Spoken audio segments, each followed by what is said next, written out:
Viewer discretion is advised. Bus Kids, led by Jeannie, who is the GM, comically own the Lakers after their daddy gifted it to them in his will. The 6 buses are the definition of rich kids that haven't really done much with their lives except orbit around the Lakers and their dad's fortune. Jerry Buss, however, was a chemist and a real estate developer, which is funny because chemistry seems to be the most lacking thing with the Lakers from top to bottom. Good luck with Isaiah. Let's stay in LA with the team that owns the Clippers like the Penguins own the Caps, the Los Angeles Lakers. Yes, the Lakers have had several dominant runs, but since Papa Buss died, the Lakers have turned into a power struggle over the team like walkers fighting over a wounded human, with nobody having a clue as to who really runs this team. Then of course you have the kid D'Angelo Russell trying to white knight Iggy Azalea, and the soap opera rolls on. And Kobe's last game was blatantly rigged. And lastly, we can thank Magic Johnson for letting us know that the good AIDS exists. Dear Los Angeles Lakers, oh, what a season do we have planned for us now. I have fired up my factory in China to start pumping out more unsold big baller brand shoes than there are fidget spinners sitting in warehouses right now. Let me break it down for you like this. I fully intend to cash in on LeBron coming to my neighborhood to look like Michael Jordan did in the last few years of his career. Oh, not MJ's Bulls, MJ's Wizards. Just wait until my son outplays a superstar whose ability will soon start to recede like his hairline. Just wait until the press conference where I say LiAngelo and LaMelo could outplay LeBron. I'ma keep Lonzo's studio warm all winter to produce another diss track. Welcome to LA, LeBron, where the roster is just as much of a mess as it was in Cleveland, but the weather is a tad nicer. Please don't trade my son. I have a lot of shoe orders to fill. Signed, LeVar Ball. Is there an award for being the best at being bad? Well, the Lakers would have won that trophy in 2017 as they got blown the F out by a team that was 15-29. The game was close after the first quarter at 29-22, but then the Mavs outscored the Lakers 38-11 in the second quarter.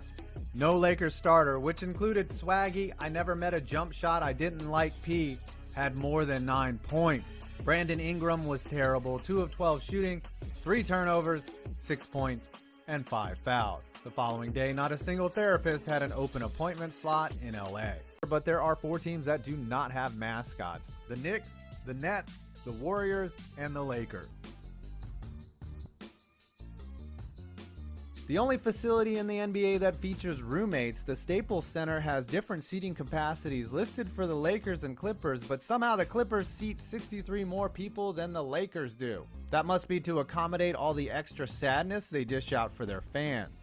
Since this video isn't total clickbait, there actually is a secret tunnel in the building which connects the visiting locker room to the home teams, which Chris Paul used to confront his ex-Clipper teammates in 2018. And you know that got memed hard. Hollywood, the land of lust, lights, and lies, where the washed-up celebrities are as common as the bright-eyed does wandering into this unforgiving wasteland of steel and concrete. At Staples Center, the Lakers are one of these washed-up celebs.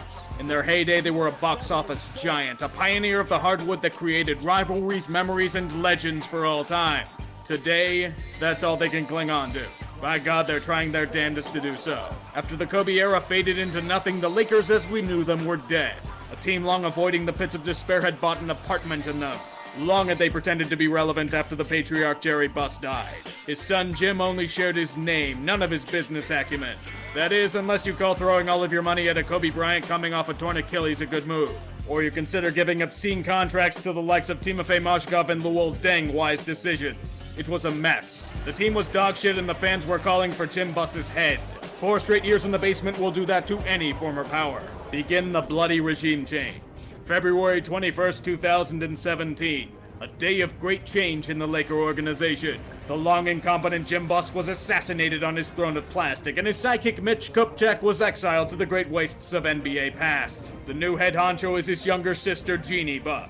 She got a hero's welcome from the Laker faithful. This woman, with her logic and reasoning, would bring in great gods of, oh, let's cut out the bullshit. They brought in some old names from the Lakers' glory days. You thought Phil Jackson on the Knicks was bad? Try bringing on Magic Johnson. A man who has shown no signs or skills that would indicate success at the executive level. A czar with the keys to a kingdom he has no experience running. At least you can argue his right-hand man would be someone decent, but fuck logic, they brought in Kobe's old agent and Rob Pelinka. So now they've handed the keys to a Lamborghini to a bunch of 16-year-old boys who've never driven a car. Yep, this is going to be a total fucking disaster. It ended up taking a while since they just wanted to feel things out, clean up the mess a little bit. They did end up getting rid of that awful Mozgov contract, but they had to dangle D'Angelo Russell for them to take it. It did net them Kyle Kuzma though, small consolation. The Lakers were still out of the playoffs, but they were better. They had promising pieces. Lonzo Ball, Brandon Ingram, Julius Randle, Kyle Kuzma. You get a few big guns in there and you've got yourselves a strong team.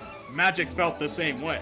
This offseason was going to shake the NBA so much that it would register as a 9 on the Richter scale. In fact, if they failed, Magic was going to end his career in front of Staples Center. Look at all of the names they could get. Paul George, local product, has dreamed of playing for the Lakers since he was a boy, a perfect fit to go right back to Oklahoma City. PG-13 chose playing second fiddle to a glorified stat pad over going to the Lakers. That should say it all. But doesn't matter, they can get Kawhi Leonard. Disgruntled player demanding a trade, and LA has the pieces to get it done. Unfortunately, Toronto did too. Okay, how about Boogie Cousins? Coming off a major injury, but he's signed with Golden State, are you fucking kidding? How are we supposed to compete with the Warriors now? My apologies, I was a tad premature. Oh boy, you got LeBron. Even though when you look past the surface, Magic and Pelinka had nothing to do with the signing. LeBron James has long had desires to move closer to his pet passions in movie making and producing films and to expand his brand in ways Cleveland couldn't. He didn't come to the Lakers for tradition or because of a killer sales pitch, he came for reasons of convenience. As for the cast of characters you will aid him with, John Rondo, Lance Stevenson, Jamal McGee, Michael Beasley? You brought back KCP but allowed Julius Randle to leave for the Pelicans? For God's sake, you were supposed to bring in a legit supporting cast, not the Expendables. You're literally putting LeBron in the same situation he left. Wait, it's worse because the fanbase outright hates him before playing a game. They know what LeBron brings. All the rumors, all the overhauling, all of the allegations of meddling in player affairs. It doesn't matter if LeBron is accomplished, LA doesn't give a fuck unless it was done in their city. He's latter stage Kobe without any of the capital that Kobe had built up over the years. Even then, the season had yet to begin. Glad it didn't because they had struggled to gain any sort of traction. Despite sacrificing Luol Deng and his awful contract to the gods, they were never truly dominant, always teetering around 500. LeBron himself was starting to deal with the effects of age. Years of having to single-handedly carry teams to relevance was finally taking its toll on his body. A nagging groin injury took him out for a good chunk of January and LA slid hard. Around that time, the executives above came to the realization that they needed more names than star power. Perfect for them, they had a unibrow they could grow. Anthony Davis was tired of the Pelicans and their incompetence. He demanded a trade to a real team, a true contender for championship glory. The Lakers were that. They had the pieces to do it. Kyle Kuzma, Brandon Ingram, Lonzo Ball, and Ivica Zubac had some value, future picks. A package could be made of some of these for a reasonable offer, but no, Magic and Rob wanted to get it done quickly. You talk about overpayments, the Lakers ended up offering the entire team to New Orleans.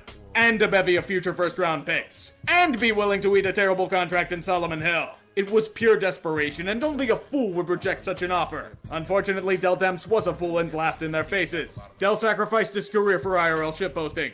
A true hero for us all. LA laid down their hand for all to see, and it failed miserably. However, they had another play to call, trading their young developing center in Ivica Zubac to the Clippers for a career backup big man in Mike Muscala. That's not going to haunt you if Zubac ends up developing. Even worse, the botched unibrow trade had far more unintended consequences. Previous 4 before that, remember when he was on that ridiculous tear, shot 70% during those 4 games. He has averaged 20. They too know the rumor.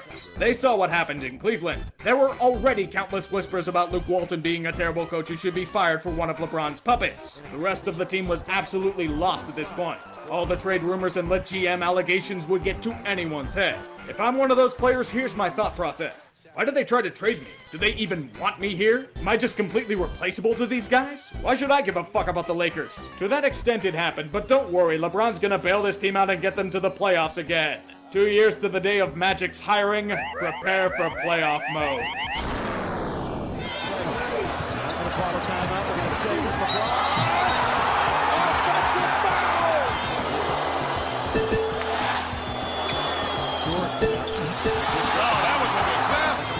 LeBron. Here he goes. LBJ drive and miss it. Things you don't normally see. Well, the Phoenix Oh, he's gonna feel that one. LeBron with 5 seconds, driving on his own. Nope. Mission failed. We'll get them next time.